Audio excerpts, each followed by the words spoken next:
Hi everyone, my name is Hannah, and today I'm joined by Helena, Emily, Shannon, and Victoria. And today we're coming from the Mindfulness and Wellbeing Club to talk about how you can take care of your physical and mental health during quarantine. So I'm sure that many of you are staying at home right now, and we've kind of alluded to this topic in previous videos. So if you'd like to look at those as well, please feel free to. Today we're going to be focusing on how to manage your health at home, because I know it can get a little bit suffocating and frustrating sometimes. So hopefully our tips and suggestions for activities will help make it a little more bearable. So let's get started.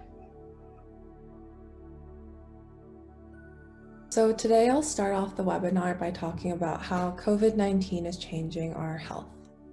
So before we dive in, I'll walk you through a breathing exercise, and this exercise is from Headspace and on YouTube, and they have various videos on breathing and meditating and a lot more. So please check it out if this is something you enjoy taking the time to do. So first, sitting comfortably, take a big deep breath in through the nose, out through the mouth. As you breathe in, notice how your body expands. As you breathe out, just watch the body soften. Gently close the eyes. Rather than the mind leading the breath, allow the breath to lead the mind. Notice the sensation of the breath. Notice where you feel it in the body, and if you need to, you can gently place your hand on the stomach. Follow that rising and falling sensation. Nothing else to do. Allow thoughts to come and go. And when you're ready, just gently open the eyes again.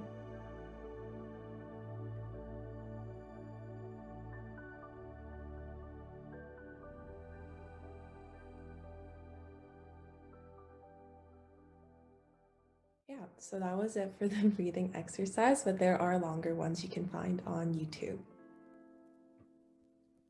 So how is COVID really affecting our health? First, I'm going to talk about the effects of COVID-19 on exercise and what that means for our health. So with physical inactivity, there are associated health concerns. And some of these health concerns include insulin resistance, which is a warning sign for the development of type 2 diabetes, reduced muscle mass, increased body fat, and poor sleep quality. Physical inactivity is also a major contributor to poor mental health and social isolation. And McMaster University researchers have shown that reducing daily steps to fewer than 1,500, so similar to the activity level of people who are housebound during this pandemic, for just 2 weeks can reduce an older person's insulin sensitivity by as much as 1/3. And the same period of inactivity also led to individuals over the age of 65 losing as much as 4% of their leg muscle. So it is important to note that once an older individual loses muscle, it is much more difficult to restore. And even when the research subjects returned to their normal daily routines, they didn't regain their lost muscle. So what can you do at home to remedy this? There are some things you can do, resistance exercise and eating your protein to keep an even build muscle and get stronger and maintain your health for this winter and in the future. So the most effective way to maintain the muscle you have is strength training or resistance exercise, which is just performing work against an additional load. And you can do this by doing body weight exercises such as push-ups, squats, lunges, elastic band exercises, and stair climbing to meet the World Health Organization's latest physical activity guidelines. And if for any reason performing resistance exercise isn't possible, simply adding a walk or a bike ride or some lower intensity strength exercises such as yoga or Pilates to your daily routine can have a significant physical and mental health impact as well. So of course, a healthy diet and avoiding overeating are also critical to staying healthy. So protein-rich foods are particularly important since they make you feel fuller for longer and provide building blocks for your muscles. And given how quickly inactivity and poor nutrition can sap your strength and your health, doing something now is the best way to power through the cold and dark winter that we have coming up and beyond. So next I'm going to talk about COVID-19 and its impact on our stress levels. So many of us are facing challenges that can be stressful, overwhelming, and cause strong emotions. And public health actions such as social distancing are necessary to reduce the spread of COVID, but they can make us feel isolated and lonely and can increase stress and anxiety. And stress can cause feelings of fear, anger, sadness, worry, numbness, or frustration, changes in your appetite, energy, desires, and interests. It can affect your concentrating and decision-making skills, your sleeping levels, physical reactions such as headaches, body pain, stomach problems, and worsening of chronic health problems or mental health problems, and increased use of tobacco, alcohol, and other substances that harm our body. So it is natural to feel stress, anxiety, grief, and worry during the COVID-19 pandemic. And on the next slide, with all this stress, what are some things can you do to manage everything? The biggest one is taking breaks from watching, reading, or listening to news stories, including those on social media.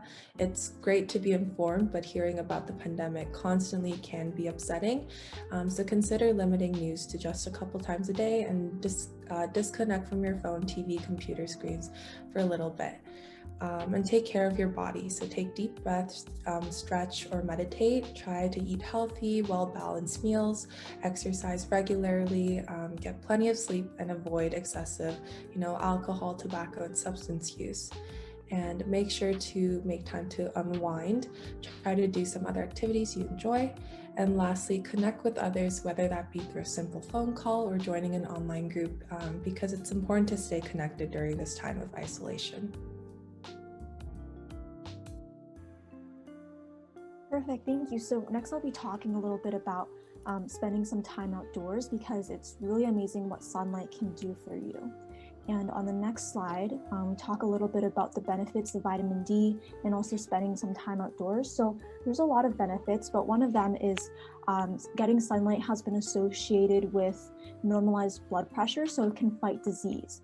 So in one study, when people with high blood pressure were exposed to UVA and UVB rays for 3 months, their vitamin D levels naturally increased.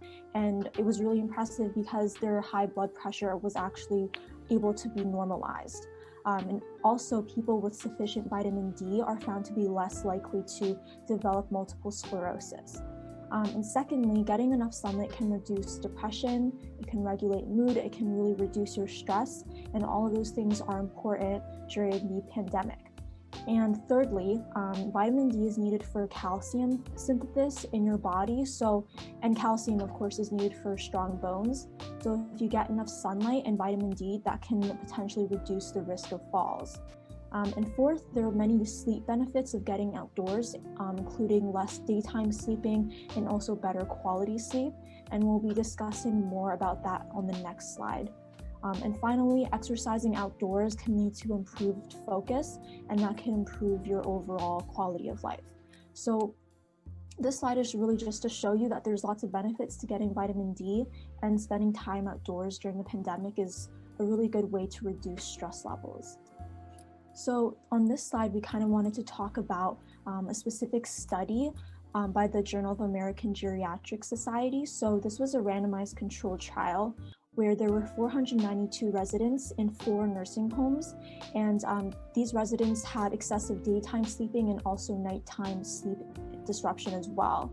So what happened is some of the residents were put into the intervention group, and in the intervention, that just involved 5 days of daily sunlight exposure with 30 minutes per day, increased physical activity, and also structured bedtime routine.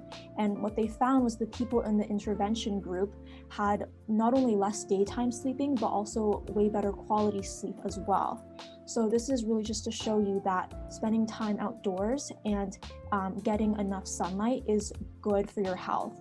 So the main takeaway is it's important to get sunlight when you can. Another result was that there was increased participation in social activities and social conversation, and we all know that social interaction is really important to our mental health as well. Alrighty, so I'm going to be talking a little bit about some of the actual practical things you can do to spend time outside. So some outdoor activities include long distance running or walking, a midday walk, hiking. Hiking is really nice just to get out in nature, but having a reason to go outside also makes us more motivated to get outdoors. So if you schedule a walk with a family member or a friend, that can really keep you accountable. And also if you set a goal for yourself, that can help you to not only get more healthy, but also kind of gain confidence, because when you reach your goals, you feel accountable to yourself. So for example, you could set a goal to walk X number of steps per day. And for my experience, I usually go for a walk after lunch because that's when I kind of hit the afternoon slump. So I always want a second coffee, but I find that when I walk outdoors for 30 minutes, instead of drinking coffee, that boosts my energy just the same way. So I usually prefer to walk outdoors just because too much coffee is not good for your health. And I also like to take photos on my walks. So I usually go the same route every time, but when you take photos of the same place over 2 weeks or 3 weeks or longer, you get to see how that place changes over time. So that's just an interesting experience that you might want to implement in your life. So now we'll be talking a little bit about an exercise. So this exercise is meant to help you practice mindfulness by paying attention to your natural environment. So on the left of your screen, you can see this picture of a forest, and there's a sunset. It also could be a sunrise, and there's snow all around you. And when you look at the image, ask yourself, what do I see? Maybe you see the trees, you see the sun, the shadows, the snow. What do I hear? Maybe you hear birds chirping. You might hear wind rustling the tree, or there's no leaves, but like the tree branches. What do I smell? Probably fresh air. And what do I feel? And what am I thinking? So the purpose of this is to be in the present moment. And the next time you go outside, you can ask yourself these questions. You can really kind of tune into what you're feeling, what your body is feeling, and what your mind is thinking in order to ground yourself in the present moment. Okay, so now we're going to move on and be talking a little bit about regaining motivation and adjusting your goals. Sometimes you need that little nudge to set things into motion again. So first of all, whether you're looking for something new to try during lockdown or whether you just want to try something new, setting goals can be a great way to spice up your life and also improve your physical and mental health. However, it does sometimes feel a bit daunting to commit to a new goal, especially if it's a big one that requires changes to your everyday life. It can feel pretty overwhelming to take that big step. But what if you only had to commit to a goal for 30 days? A lot of 30-day challenges are becoming more and more popular these days, and Dr. Kernew himself is actually a huge fan of trying things out for 30 days, and that principle is reflected in his book, 30 Days to a Healthier You. But really, what are some benefits of doing a 30-day challenge? Well, it gives you the chance to try out a new habit or work towards a goal and see if you like it without feeling like you have to commit to it indefinitely, which is definitely a problem I have experienced. It also feels easier to start and stick to the goal since it's within a very specific time constraints, and it automatically fulfills the time limit aspect of setting SMART goals, which we'll talk about a little later.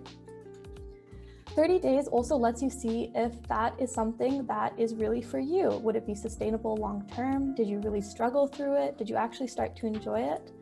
And lastly, the fact that these goals have that time constraint might encourage you to challenge yourself to something big and memorable, something you might otherwise not try.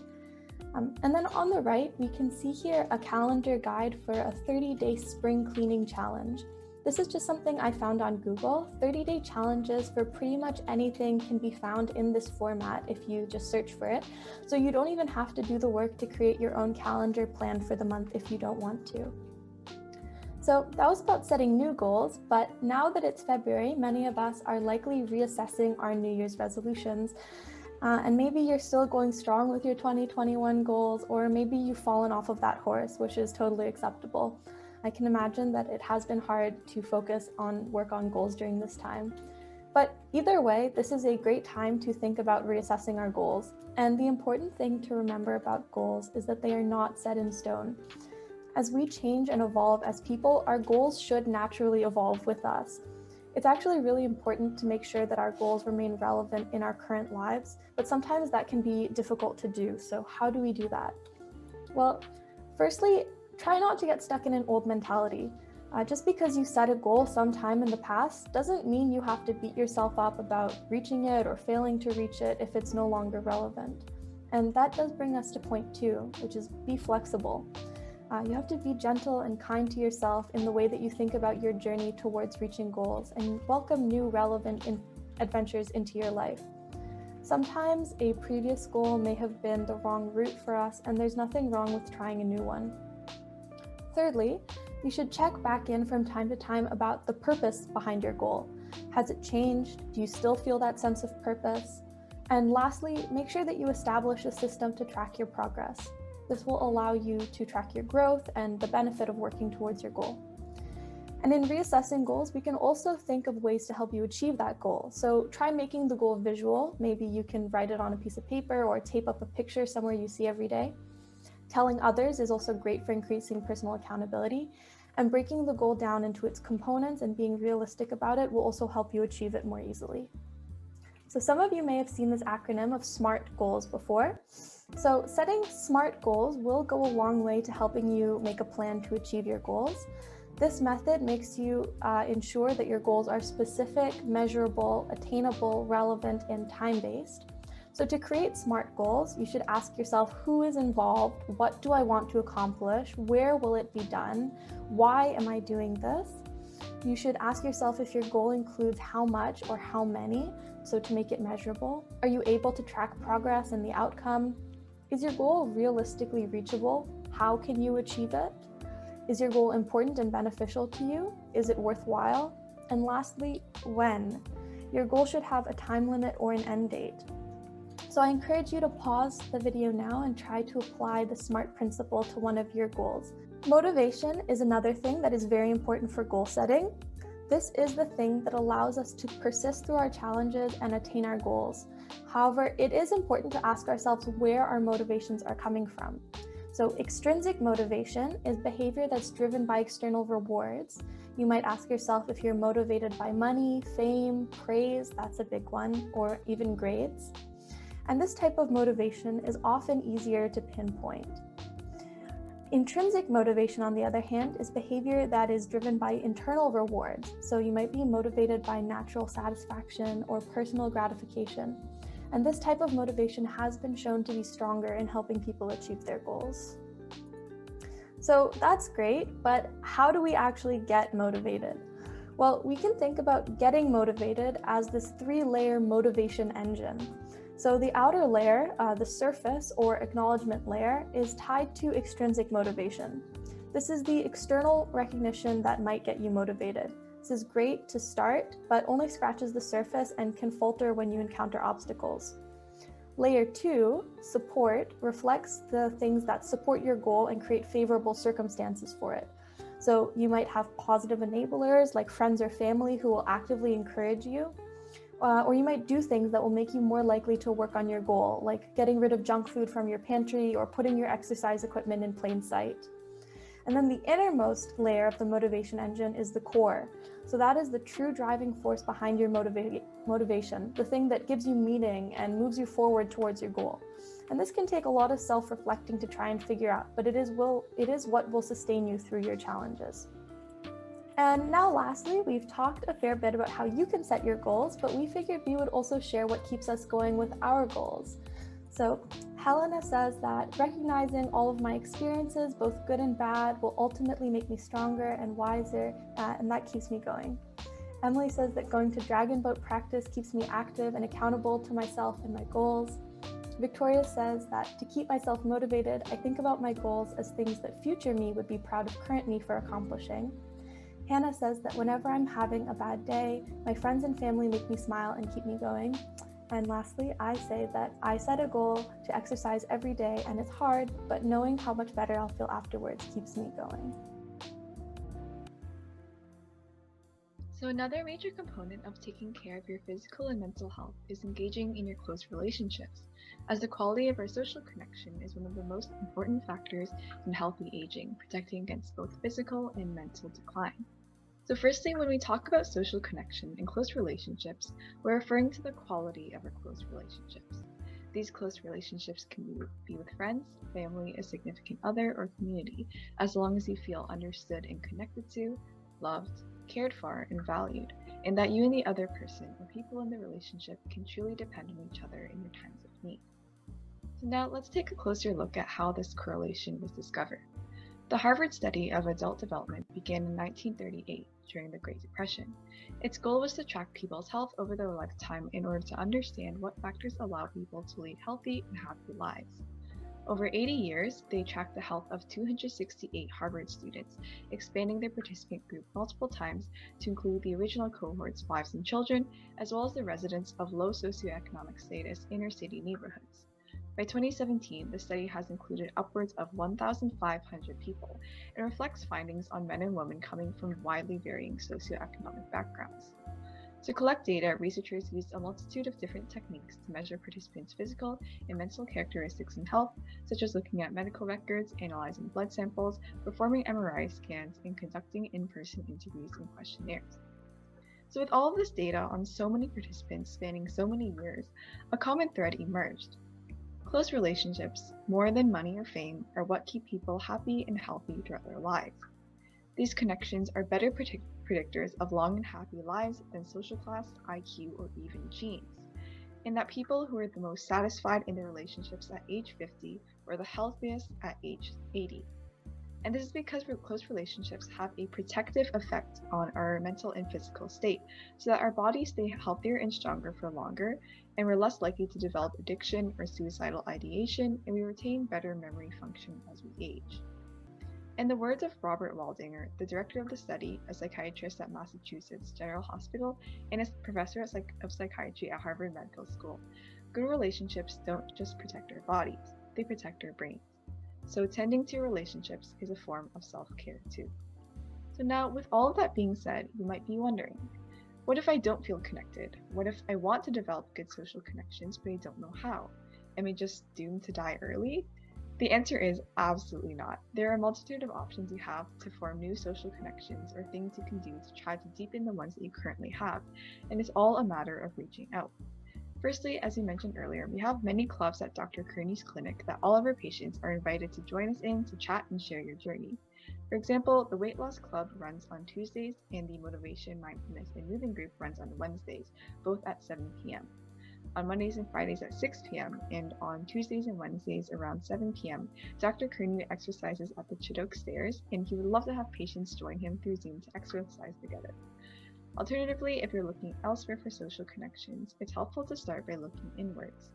What are your interests or hobbies? Look online for community groups or clubs or volunteer organizations and devote time to becoming active in the ones that you resonate with. However, if you're currently part of relationships that you want to maintain or deepen, it can also be incredibly meaningful to just reach out and acknowledge that to the other person. As an exercise, think about 1 or 2 people that you're grateful to have. What are some fond memories that you have together? What qualities make them wonderful? And what are you grateful to them for? After this video, we encourage you to reach out to them by phone, text, or video call and let them know why you appreciate them. A little bit of appreciation goes a long way.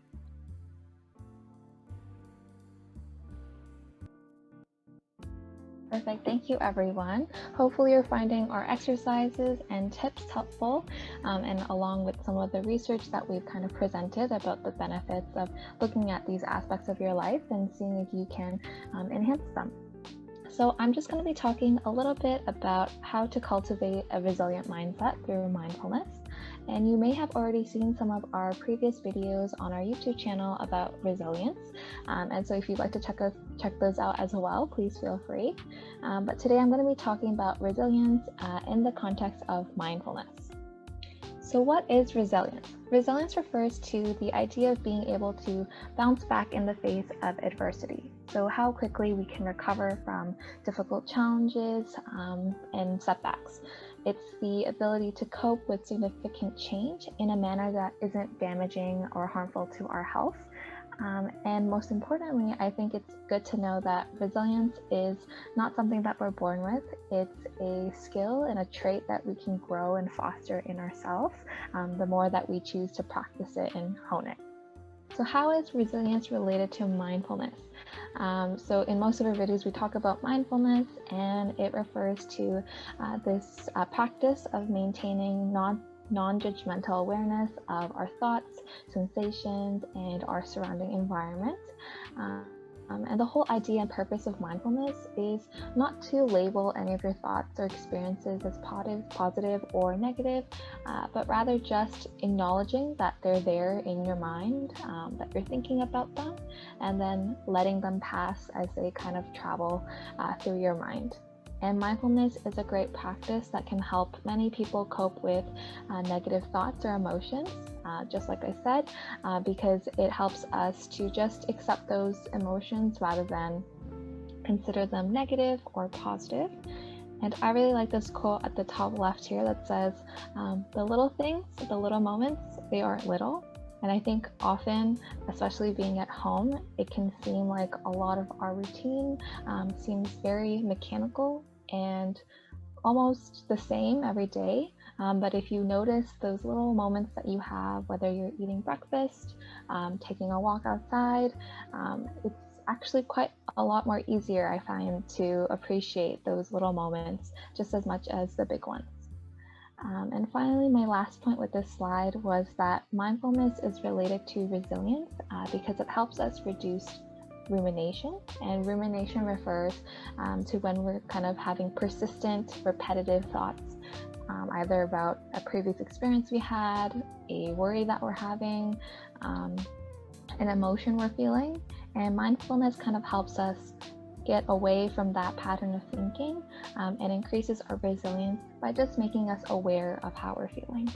And just for your reference, these are some apps that many people find very helpful with practicing mindfulness. So I think most of these are guided meditations. So someone will be playing an audio clip, just guiding you through meditation or mindfulness exercises. I personally use Headspace and My Life, and I find both of them very helpful. And I think Headspace in particular has gotten very popular over the course of the pandemic as well. And just to bridge the gap between resilience and mindfulness, I think this quote sums it up really nice. When we learn how to become resilient, we learn how to embrace the beautifully broad spectrum of the human experience. And that's one of the goals of mindfulness, is just to recognize the experiences we're having, focus our attention on the present, and that can make us savor those experiences and really appreciate them. And so I wanted to bring this aspect of our well-being, which is gratitude.